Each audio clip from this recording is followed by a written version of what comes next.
Ito yung dahilan dahil di ako nakapag-upload ng video sa YouTube dahil napaka-busy. And siyempre, busy rin ako dahil sa pag-aaral. Siyempre, unahin ko muna yung pag-aaral ko. Bago siyempre yung mga TikTok. Kaya dapat kayo din. Yun din dapat. Unahin nyo rin. And, wait lang pala, be. Nag-iisip pa lang kami magawin para matutukan yung gagawin namin content na kapit kamay biyahe ng mga bulilit kapit kamay hanggang langit. Ngayon guys, abangan nyo yun dito sa vlog namin dito mismo sa account na to. Kaya talagang hintayin nyo talaga yun.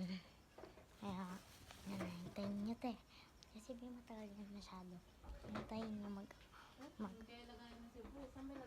mag-abang kayo. Saan ba? Mag-abang kayo. Kaya sa lahat ng mga nag-aabang dyan, hintayin nyo lang. Nag-iipon lang kami. Wait lang pala. Bago kong makalimutan, mag-subscribe ka kung hindi ka pa nakapag-subscribe. Subscribe. I-like nyo rin ang video na to and pindutin nyo yung notification bell para updatein ka-uploadan ko video. Ngayon, ito nga lang yung ma-upload ko kasi nga mga blessing. Busy rin naman ako masyado. Kaya bye-bye! Guys, abangan nyo yung biyahe ng mga bulili. Dapat kamay hanggang langit. Kapit kamay.